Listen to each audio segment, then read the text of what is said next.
शुरू होने जा रहा है ऑनलाइन स्विमिंग क्लासेस। यानी कि आपको कहीं आना जाना नहीं है, अपने घर के ड्राइंग रूम में बैठ के ही ये क्लासेस ज्वाइन कर सकते हैं। 1 महीने का मेरा ऑनलाइन स्विमिंग क्लासेस। करना ये होगा कि आपने ड्राइंग रूम में सोफे के ऊपर बैठ के मेरे 4 हफ्ते का यानी कि 1 महीने का ट्रेनिंग ऑनलाइन आपको जुड़ना है स्विमिंग कॉस्ट्यूम पहन के। और इसके बाद आप स्विमिंग पूरी तरह सीख जाएंगे। 1 महीने के बाद एक सर्टिफिकेट भी मिलेगा। और ज़रा सोच के देखिए, अगर ऑनलाइन स्विमिंग क्लासेस आप ज्वाइन कर लेते हैं और 1 महीने का कोर्स करने के बाद एक सर्टिफिकेट भी मिल जाता है आपको, और एक्चुअल परिस्थिति में कहीं अगर आपको समुंदर में या नदी में या तालाब में कूदने की ज़रूरत पड़ जाए या गलती से आप डूब जाएं, तो क्या ये ऑनलाइन स्विमिंग क्लासेस आपकी मदद करेगी? क्या लगता है आपको? जाहिर सी बात है, आपको वही लगता है जो मुझे भी लगता है कि कोई फ़ायदा नहीं होगा। ऑनलाइन स्विमिंग क्लासेस नहीं हो सकती, उसके लिए तो आपको स्विमिंग पूल में जाना ही पड़ेगा, कूदना ही पड़ेगा पानी में, तभी आप सीख सकते हैं। ठीक इसी प्रकार कई सारी चीज़ें होती हैं जो ऑनलाइन हो ही नहीं सकती हैं। उसमें हैंड्स ऑन ट्रेनिंग की आवश्यकता होती ही होती है। हमारी जो कैनेस्थेटिक एबिलिटी है, जो कैनेस्थेटिक मेमोरी है, वो ऐसे ही काम करता है। जब उस मेमोरी में कोई चीज़ जाएगी, जब हम किसी चीज़ को हम अपने हाथ से छूते हैं, जब उसको हम हाथ से प्रैक्टिस करते हैं, अपनी पूरे बॉडी को इन्वॉल्व करके प्रैक्टिस करते हैं, तो that is the kinaesthetic memory. जैसे मान लो साइकिल चलाना सीखना हो तो साइकिल में बैठना ही पड़ेगा। बॉक्सिंग सीखना हो तो आपको फिजिकली सामना करना ही पड़ेगा। आप इमेजिनेशन में या फिर आप ऑनलाइन इन चीज़ों को सीख नहीं सकते। ऑनलाइन आप रोटी खरीद सकते हैं, लेकिन अल्टीमेटली ऑनलाइन उसको खाया नहीं जा सकता। उसको तो हाथ से तोड़ के मुंह के अंदर डालेंगे तभी पेट भरेगा। तो हर चीज़ ऑनलाइन में पॉसिबल नहीं। मैं ये बात आपको क्यों बता रहा हूँ, क्योंकि कई सारे तरह की क्वेरीज अभी आने लगी हैं। उनमें से एक मुख्य क्वेरी ये है कि जब हमने अभी अनाउंस किया help handling emergencies, life support and pain help course, यानी कि जब किसी को आपकी हेल्प की सबसे ज़्यादा ज़रूरत हो, उस वक्त आप उसकी हेल्प कर पाएँ। ऐसे बहुत सारे मेडिकल इमरजेंसीज़ हैं जो अचानक किसी को भी कहीं भी आ सकता है। इसमें आप ये नहीं बोल सकते कि मेरे साथ नहीं हो सकता। जैसे कुत्ता कभी किसी को काट सकता है और वो आपको भी काट सकता है, कोई कीड़े मकोड़े काट सकते हैं, या कोई इंजरी हो सकती है, कोई चोट लग सकती है, हड्डियां टूट सकती हैं। तो ये सारी चीज़ें ऐसी हैं जो कि किसी के साथ भी कभी भी हो सकता है। आपके साथ हो सकता है या आपके सामने किसी के साथ हो सकता है। और इसमें हमें उस वक्त क्या करना और क्या क्या नहीं करना है, क्या कैसे हम उस विक्टिम को सेफ रखें, उसको लाइफ सपोर्ट दें, जब तक कि एडवांस कोई ना कोई एक उसके लिए इंतज़ाम ना कर दिया जाए। उस वक्त एज ए फर्स्ट रिस्पॉन्डर क्या करना है, ये एक ऐसी ट्रेनिंग है जो ऑनलाइन पॉसिबल नहीं है। इसमें तो हैंड्स ऑन करना ही पड़ेगा। ऑनलाइन थ्योरेटिकली आप ज़रूर समझ सकते हैं, प्रिंसिपल्स आप अंडरस्टैंड कर सकते हैं, लेकिन जब तक आप हैंड्स ऑन प्रैक्टिस नहीं करेंगे उस चीज़ का, तब तक जब एन मौका आएगा आप कुछ भी नहीं कर पाएंगे। तो इसीलिए एक सवाल जो लगातार हमारे फॉलोअर पूछ रहे हैं इस हेल्प की ट्रेनिंग के बारे में। हेल्प की ट्रेनिंग का पहला बैच 10 जुलाई से शुरू है, और इस ट्रेनिंग में 1 महीना ऑनलाइन यानी कि हर हफ्ते 2 घंटे की क्लासेस और 4 मॉड्यूल्स हैं, और उसके अलावा 3 दिन हैंड्स ऑन ट्रेनिंग। 3 दिन जो हैंड्स ऑन ट्रेनिंग है वो मेरे डॉक्टर BRC मेडिकल एकेडमी में होगी, जो दिल्ली एयरपोर्ट से करीब 1-1.5 घंटे का रास्ता है, हरियाणा में समलखा में है। तो यहाँ पे आपको 3 दिन रहना पड़ेगा। इसके कोई भी बैच में आप रह सकते हैं। पहला बैच 10, 11, 12, अगर उस वक्त आपका समय नहीं है तो अगले बैच में, उसमें समय नहीं तो अगले बैच में आप ऐसा भी कर सकते हैं कि ऑनलाइन वाला जो पार्ट है आपने पहले ख़त्म कर लिया, और जब भी आपको लगता है कि आपको 3 दिन आके रहने का समय है, तब उस वक्त जो बैच चल रहा है, चाहे वो जुलाई का बैच हो, चाहे वो अगस्त का बैच हो, उस वक्त आप अपने कन्वीनियंस से वो 3 दिन का हैंड्स ऑन ऑफलाइन ट्रेनिंग ले सकते हैं। इस तरह से ऑनलाइन प्लस ऑफलाइन जब ट्रेनिंग सक्सेसफुल ले लेंगे तो श्रीधर यूनिवर्सिटी की तरफ से आपको एक सर्टिफिकेट दिया जाएगा, आपको एक आई कार्ड भी मिलेगा हेल्प इमरजेंसी प्रैक्टिशनर का, और साथ में help emergency practitioners training manual भी आपको दिया जाएगा। ये बात थोड़ा मैं आपको डिटेल में समझाना चाहता हूँ। ज़रा स्क्रीन में देखिए, टोटल 51 से अधिक मेडिकल कंडीशंस हैं। उनमें से कुछ मेडिकल कंडीशंस आप स्क्रीन पे देख ही रहे हैं। इनमें से पहले कुछ कंडीशंस जो हैं ये सडन, अचानक किसी को भी हो सकता है। तो ऐसे में अगर आपने सिर्फ ऑनलाइन ट्रेनिंग ली या सुनी सुनाई बातों को या कहीं देख लिया तो क्या आप कुछ कर पाएंगे? ज़रा देखिए, सबसे बड़ी बात तो सबसे पहले लिखिए कार्डियक अरेस्ट। अब कार्डियक अरेस्ट अगर किसी को आ ही जाता है तो उस वक्त अगर आप सामने हो तो आप क्या करेंगे? ये आप बोल ही नहीं सकते कि कार्डियक अरेस्ट किसी को आएगा ही नहीं आपके सामने, आपको नहीं आ सकता। आप देख भी रहे होंगे कि इन दिनों cardiac arrest is becoming so common. पहली बात तो यह है कि मैं आपको शर्त लगा के बोल सकता हूँ 99% जनता, 99.5% जनता को कार्डियक अरेस्ट और हार्ट अटैक के बीच में फ़र्क क्या है, कैसे फ़र्क करें, वही नहीं पता चलेगा। इवन अखबारों में जब रिपोर्टिंग होती है कि किसी की डेथ कार्डियक अरेस्ट से हो गया और अगली लाइन में बोलते हैं हार्ट अटैक उसका पहले भी आया था, तो दोनों ऐसे लगाते हैं कि जैसे एक दूसरे का सिनोनिम हो, जबकि कार्डियक अरेस्ट एक इलेक्ट्रिकल फेलियर है और हार्ट अटैक एक मैकेनिकल फेलियर है। तो ये छोटी सी बात है जहाँ से शुरू होती है कि आप जब पहले पहचान करेंगे कि ये किस तरह की इमरजेंसी आई है तभी कुछ कर पाएंगे। पहचान करने के लिए तो थ्योरेटिकल ऑनलाइन क्लास काफ़ी है, लेकिन एक्शन लेने के लिए आपके लिए फिजिकल ट्रेनिंग बहुत आवश्यक है। कार्डियक अरेस्ट में आपको कार्डियक कंप्रेशन करना है, तो कंप्रेशन में आपको कितना प्रेशर डालना है, कितने सेंटीमीटर तक प्रेशर डालना है, 1 मिनट में कितनी बार आपको पंपिंग करनी है, ये छोटी छोटी बातें, और बॉडी के किस हिस्से में पंप करना है, कौन से हिस्से से पंप करना है, क्या पोस्चर होगा, कई बार जब करेंगे तभी परफेक्शन आएगा। ठीक इसी तरह से आप देखिए स्क्रीन पे बाकी और जो मेडिकल कंडीशंस हैं, क्या उसके लिए आपकी तैयारी है। जैसे अगर मैं बात करूं, अगर कुत्ते ने काट लिया तो क्या करेंगे, कुत्ते की जगह अगर बिल्ली ने काट लिया तो क्या करेंगे, इंसेक्ट ने काट लिया क्या तो क्या करेंगे, तो लेकिन क्या बोल चूहे ने काट लिया तो क्या करेंगे, क्या आप बोल सकते हैं कि भाई आपको बिल्ली कुत्ते चूहे ये कभी काट ही नहीं सकते, किसी को काटा ही नहीं है, और उस वक्त बेस्ट हमें क्या करना है ताकि उसके प्रभाव को मिनिमाइज कर सकें। तो ये हैंड्स ऑन ट्रेनिंग का कमाल है कि हैंड्स ऑन ट्रेनिंग से आपको सटीक तरीके से पता चलेगा कि क्या करना है विद लिमिटेड रिसोर्सेज।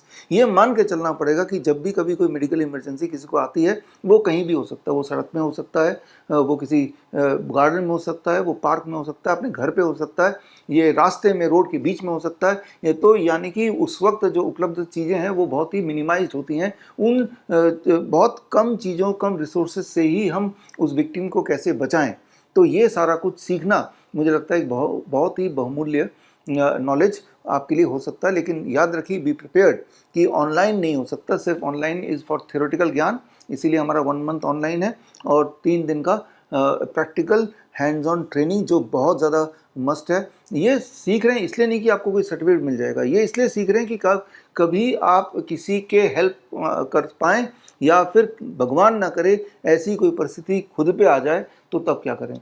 देखिए एक बार फिर से इसी चार्ट को, इसमें अगर मैं बोलता हूँ कि अचानक कोई फेंट हो जाता है, या फिर मान लो वो फेंटिंग की समस्या आपके परिवार में किसी को होती है, तो क्या करेंगे। पहली बात तो ये है कि वो फेंट है या वो हीट स्ट्रोक है, इसी में अधिकतर लोग कंफ्यूज कर जाएंगे। अधिकतर पॉपुलेशन को ये नहीं पता चलेगा कि ये सिंपल फेंटिंग हुआ है या हीट स्ट्रोक हुआ है। सिमिलरली अधिकतर लोगों को ये फ़र्क नहीं पता चलेगा ये ब्रेथलेसनेस की वजह कोई अस्थमा अटैक है या कोई और वजह है। तो आप देखेंगे कि बहुत सारी इमरजेंसी कंडीशंस होती हैं जो बहुत मिलती जुलती होती हैं, और वहीं पे कंफ्यूज होकर रह जाएंगे। और फिर हम बोलते हैं कि आप बोलते हैं कि जो आप सवाल पूछ भी रहे हैं हमारे ईमेल के थ्रू या कमेंट सेक्शन में कि हेल्प कोर्स हम ऑनलाइन तो कर लेंगे, ऑफलाइन नहीं आ सकते, ये बहुत माइन्यूट छोटी छोटी बातें हैं। इन छोटी छोटी बातों को, बहुत बारीक चीज़ों को जब आप समझेंगे तो आप जानेंगे कि ये टेक्निक कुछ ऐसी है। मान लो किसी को चोकिंग हो जाती है, ऐसा आप सोचिए कि एक छोटा बच्चा वो कुछ भी मुंह में ले लेता है, अगर कोई कॉइन लेके उसके गर्दन में अटक गया, अब अगर अपने 4-5 मिनट के अंदर कुछ किया नहीं, उसको निकाला नहीं गया, फिर वो मर जाएगा। तो ऐसे में तो आप ये सोच ही नहीं सकते कि आप डॉक्टर को बुलाएंगे, एम्बुलेंस को बुलाएंगे। अगर डॉक्टर आ भी जाएगा तो डॉक्टर भी क्या कर लेगा, वो वही कर सकता है जिसको इमरजेंसी की ट्रेनिंग हो। एंड अनफॉर्चुनेटली इस तरह की ट्रेनिंग बहुत कम लोगों को है। और आपको ये जान के हैरानी होगी कि ये अपने आप में दुनिया का पहला integrated medicine in emergency training है। ये इंटीग्रेटेड मेडिसिन का मतलब सिंपल है कि अलग अलग साइंसेस को कंबाइन करके to get the best result. यहाँ पे समझना पड़ेगा, कई सारे मेडिकल कंडीशंस में एक्यूप्रेशर का बड़ा इंपॉर्टेंट रोल है। मान लो कोई फेंट हो गया, आपको समझ नहीं आ रहा कि फेंट क्यों हो गया, कैसे हो गया, इसकी हिस्ट्री क्या है, उसी वक्त आपको उसको सपोर्ट करना है, उसको होश में लाना है। तो बड़ा ही सिंपल एक रूल है एक्यूप्रेशर का। ये जो एरिया है यहाँ पे एक 3 kg के प्रेशर आपको देना है। अब ये 3 kg कितना होता है, वो प्रेशर कितना दें तो 3 kg होगा, कितनी देर के लिए देना है, कैसे घुमाना है, ये छोटी छोटी बातें हैं जो आपको समझनी पड़ेगी। ठीक उसी तरह से मान लो जैसे किसी को ब्रेथलेसनेस हो जाती है, उसकी SpO2 गिरने लगता है, उसके सांसें अटकने लगती है, अब क्या करना पड़ेगा। यहाँ पे फिर पॉस्चरल मेडिसिन काम आती है कि उसको प्रोन वेंटिलेशन पोजीशन पे आपको लाना है, और प्रोन वेंटिलेशन पोजीशन पे आते ही उसका SpO2 बढ़ने लगेगा। है ना छोटी बात, लेकिन ये जब आप करेंगे अपने हाथों से तभी आप समझ पाएंगे। तो कहीं पॉस्चरल मेडिसिन काम आता है, कहीं एक्यूप्रेशर काम आता है, कहीं आयुर्वेद के साइंस काम आता है, कहीं मॉडर्न मेडिकल साइंस के टेक्निक्स काम आते हैं, कहीं इनके कॉम्बिनेशन को यूज़ करना पड़ता है। इसीलिए मैं बोल रहा हूँ कि ये इंटीग्रेटेड मेडिसिन इन इमरजेंसी। और आप सर्च करके देखिए, जहाँ तक भी आप सर्च कर सकते हैं, चाहे वो गूगल हो चाहे ChatGPT हो, आपको इस प्रकार का पूरे दुनिया में कोई भी एक कोर्स नहीं मिलेगा जो इंटीग्रेटेड मेडिसिन इन इमरजेंसी की बात करे। इंटीग्रेटेड मेडिसिन तो पिछले 10-12 सालों से आपने देखा ही चल ही रहा है। हमारे भी हॉस्पिटल इंटीग्रेटेड मेडिसिन का, जहाँ पे आयुर्वेद, एलोपैथ और होम्योपैथिक और जितने भी सारे साइंस हैं उसका बेस्ट आउटकम के लिए हर साइंस को का बेस्ट यूटिलाइज किया जाता है। लेकिन integrated medicine in emergency situation में कोई भी कौन सी चीज़ सबसे तेज़ी से काम कर सकती है उस मौके पे। मान लो किसी को पॉइजनिंग हो गई, कई लोग तो जानबूझ के नींद की गोली खा लेते हैं मरने के लिए, और जब खा चुके होते हैं अब रियलाइज़ करते हैं नहीं मुझे तो जीना है। तो ऐसे में आप क्या करेंगे? यहाँ पे फिर आयुर्वेद का पंचकर्मा काम आएगा, राइट। तो मैं आपको उदाहरण देके ये समझाना चाह रहा हूँ कि अलग अलग मेडिकल साइंसेज जो हैं, चाहे एक्यूप्रेशर अपने आप में एक साइंस है, आयुर्वेद एक पूरा साइंस है, मॉडर्न मेडिसिन में बहुत सारे आविष्कार और डिस्कवरीज हुई हैं, लेकिन इनको कंबाइन करके स्टेप 1, स्टेप 2, स्टेप 3 कि पहले तो मान लो सेफ पोजीशन पे कैसे लाना है। मान लो किसी को एंजाइना पेन है, उसका heart attack, ongoing heart attack है, तो सबसे पहला तो स्टेप यही होना चाहिए ना कि उसका जो पेन है उसको उसमें रिलीफ दिया जाए। उसके पेन में हम उसी वक्त, जबकि आपको पता है कि एक सड़क के बीच में भी हो सकता है और उस वक्त आपके पास कुछ भी नहीं है, तो क्या करेंगे? तो क्या करेंगे? बड़ा ही सिंपल है कि एक हार्ट आपका है जो प्राइमरी हार्ट आप बोल सकते हैं, जो यहाँ पे है, और दूसरा हार्ट जिसे काफ मसल, जिसे सेकेंड हार्ट बोलते हैं। अगर दोनों हार्ट को जितना नज़दीक लाएंगे उतना उसका पेन का सेंसेशन कम होगा और उतना उसके चांसेस रिवाइव होने के ज़्यादा होंगे। है ना छोटी सी बात, लेकिन ये करना पड़ेगा। करने में तो 1-2 सेकंड लगते हैं, लेकिन हैंड्स ऑन के थ्रू लेना पड़ेगा। तो ऐसी परिस्थिति जब सबके हाथ पैर फूल जाते हैं, ऐसी परिस्थिति में सोच के देखिए कि ये नॉलेज तो आपके पास है और ऊपर से हैंड्स ऑन ट्रेनिंग भी है, कॉन्फिडेंस भी आपको है, और अब आपने ये किया। कुछ पल की बात होती है, कुछ मिनट की बात होती है। वैसे तो मेडिकल साइंस में इसको गोल्डन आवर बोला जाता है, लेकिन अधिकतर परिस्थितियों में घंटे नहीं होते, अधिकतर परिस्थितियों में कुछ मिनट होते हैं, 3-4 मिनट से लेकर 10 मिनट। जैसे कार्डियक अरेस्ट किसी को आ गया और 10 मिनट के अंदर आपने उसको रिवाइव नहीं कर पाए, तो दुनिया की कोई ताकत उसे रिवाइव नहीं कर सकती, जिंदा नहीं कर सकती। कार्डियक अरेस्ट का मतलब होता है death. Cardiac arrest is a temporary death. जब उसकी सांसें नहीं चल रही हैं, उसके पल्स नहीं चल रहे हैं, जब ये दोनों चीज़ एक साथ आप आइडेंटिफाई कर लेंगे, विच में टेक अबाउट 2 सेकेंड्स, आप समझ गए the patient has gone on cardiac arrest, it is a temporary death. तब यानी कि उसका जो सोल है वो आसपास ही कहीं है, कुछ मीटर पे ही। ऐसे में जब कार्डियक कंप्रेशन करेंगे, करेक्टली कार्डियक कंप्रेशन करेंगे, CPR नहीं बोल रहा हूँ, कार्डियक कंप्रेशन बोल रहा हूँ, जब करेंगे तो उसके रिवाइवल के चांसेस काफ़ी ज़्यादा होंगे। लेकिन अगर एक आम इमरजेंसी डॉक्टर से भी आप पूछेंगे तो बोलेंगे CPR कर दो। अब CPR और कार्डियक कंप्रेशन में क्या डिफरेंस है? ये है ना एक बात, ये डिफरेंस आप पूछ के देखिए जिनको आप समझते हैं कि धुरंधर है इमरजेंसी के, क्या उनको पता है what is the difference between cardiac compression and what is the CPR, cardio pulmonary resuscitation. इन दोनों के बीच का कंपैरिजन अगर करें तो कार्डियक कंप्रेशन ईजियर, आसान है, अकेले कर सकते हैं और वो उसमें रिवाइव होने के चांसेस ज़्यादा हैं। जबकि CPR करेंगे तो उसमें 2 लोग चाहिए और उसमें मुश्किल है और उसमें रिवाइवल के चांसेस भी कम हैं।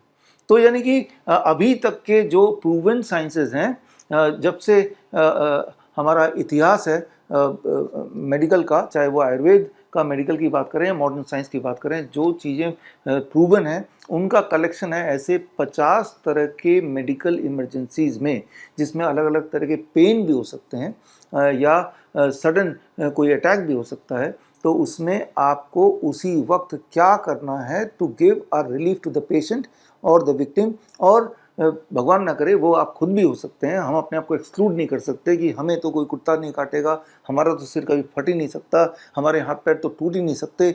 ये सारी अगर सोच है तो वो तो सोच एक अपने आप में एक नया इमेजिनेशन हो सकता है, बट ट्रुथ तो यही है कि इस तरह की परिस्थिति के लिए हम सबको प्रिपेयर होना चाहिए। एंड जबकि इस पे ध्यान किसी का नहीं है, ना ही इस तरह का कोई, अगर आप कोई ट्रेनिंग लेना भी चाहते हैं तो ऐसी कोई ट्रेनिंग अवेलेबल भी नहीं है ही नहीं पूरे दुनिया में। आपको ताज्जुब होगा कि सबसे ज़्यादा ज़रूरी जो एजुकेशन है, जिसकी ज़रूरत कभी भी किसी को पड़ सकती है, पड़ती ही है, और वही वाली ट्रेनिंग कहीं भी पूरे दुनिया में नहीं है। तो पहली बार इंटीग्रेटेड मेडिसिन इन इमरजेंसी के तहत help handling emergencies, life support and pain, ये 1 month online and 3 days offline training programme है। ये फ्लेक्सिबल है, ऑनलाइन आप अभी कर लीजिए, ऑफलाइन जब आपको छुट्टी मिले 3 दिन के लिए हमारे डॉक्टर BRC मेडिकल एकेडमी में आके 3 दिन हमारे साथ रह के कीजिए। लेकिन एक बात है कि आप में से बहुत सारे फॉलोअर्स जो मुझसे मिलना चाहते हैं, तो मैं आपको बता दूं, ये जो हमारी एक टीम है, पूरी टीम जिसमें एलोपैथिक डॉक्टर्स हैं इमरजेंसी के, आयुर्वेद के इमरजेंसी डॉक्टर हैं, एक्यूप्रेशर डॉक्टर हैं इमरजेंसी के, फिजियोथेरेपी डॉक्टर इमरजेंसी के, तो अलग अलग साइंसेस के इमरजेंसी को जिन्होंने हैंडल किया सालों साल, ये एक पूरी टीम है और ये टीम ही आपको ट्रेनिंग देगी ऑनलाइन एंड ऑफलाइन। लेकिन अगर आप चाहते हैं कि वो ट्रेनिंग के दौरान मैं भी आपसे मिलूं और उस ट्रेनिंग में आप डायरेक्टली मुझसे लेना चाहते हैं, तो वो पॉसिबल है पहले वाले बैच में, that is on 10th July, 11th July and 12th July offline के लिए। ऑनलाइन तो चलो ऑनलाइन सेशन होगा ही होगा, लेकिन ऑफलाइन में फर्स्ट बैच में आई विल बी अवेलेबल। और फर्स्ट बैच में ही अगर आपका मन है आप पहले बैच में ही ऑफलाइन में भी आ जाएं, ऑनलाइन में भी आ जाएं, तो वो first come first serve basis पर है और उसके लिए आप रजिस्टर कर सकते हैं अपने आप को www.bishwarup.com/help में जाके रजिस्टर कर सकते हैं। और हमारे स्टूडेंट्स और हमारे जो क्लिनिशियंस हैं उनके लिए एक खास डिस्काउंट भी है, लेकिन ये discount is available only till 30th जून। जैसा कि मैं आपको पहले ही बताता है, आपको पता ही है कि जो हमारे स्टूडेंट्स हैं, हमारे क्लिनिशियन हैं, उनके लिए हमेशा से हमारे नए कोर्स के पहले बैच में डिस्काउंट होता है, उसके बाद स्टैंडर्ड फीस ही एप्लीकेबल होता है। तो अगर आप ये चांस लेना चाहते हैं तो पहले बैच का पार्ट आपको बनना पड़ेगा। और ये अगर आप क्लिनिशियन हैं, जो क्लिनिशियंस हमारे, उनको तो मैं खास बता रहा हूँ, जो कोई डाइटिशियन है, कोई कोच है, हेल्थ कोच है, तो उनके लिए तो ये और ज़रूरी है कि आपको ये ट्रेनिंग आनी ही चाहिए, क्योंकि जब भी कभी कोई मेडिकल इमरजेंसी आएगी लोग आप ही की तरफ देखेंगे, क्योंकि आप ही का लेना देना है हेल्थ से, उनका कोई लेना देना नहीं, उनका सब्जेक्ट नहीं है, और आप भी तब एक दूसरे की तरफ देखेंगे तो ये आपके लिए थोड़ी शर्म की बात भी हो जाएगी। इसीलिए मुझे लगता है कि आप अपनी तैयारी पूरी रखिए, be a part of this help training. और पहले बैच में यानी कि 30 जून से पहले अगर आपने रजिस्टर कर लिया तो एक कॉम्प्लीमेंट्री कोर्स आपको और भी मिलेगा। ये है आयुष मंत्रालय का योगा वॉलंटियर कोर्स, और इस कोर्स का अलग से 36 आवर्स का ऑनलाइन आपको ज्वाइन करना पड़ेगा, रोज़ 1.5 घंटे की क्लास अलग से होगी। और उसके बाद आयुष मंत्रालय से आपको सर्टिफिकेट मिलेगा, जो आप देख रहे हैं स्क्रीन पे। सर्टिफिकेट का डिज़ाइन कुछ इस प्रकार का होगा, ये कॉम्प्लीमेंट्री होगा, लेकिन ये तभी वैलिड होगा जब आप 30 जून से पहले अपना नाम रजिस्टर कराएं। मैं फिर बोल रहा हूँ कि ऑनलाइन आप अपनी मर्ज़ी से किसी बैच में ज्वाइन कर सकते हैं, ऑफलाइन आप अलग से जब आपको छुट्टी मिले तब हमारे एकेडमी, मेडिकल एकेडमी में आके ज्वाइन कर सकते हैं। जब ये दोनों चीज़ पूरी कर लेंगे सक्सेसफुली, तभी आपको सर्टिफिकेशन मिलेगा। तो खैर, मैं उम्मीद करता हूँ कि आपने मन बनाया कि आप हेल्प कोर्स ज्वाइन करें, ताकि आप किसी की हेल्प तब कर पाएँ जब उसको आपकी हेल्प की सबसे ज़्यादा ज़रूरत हो। All the best, thank you, जय हिंद। बड़ी से बड़ी बीमारी का आसान से आसान इलाज घर बैठे ही हो सकता है। अधिक जानकारी के लिए कांटेक्ट करें nearest doctor BRC clinic @home।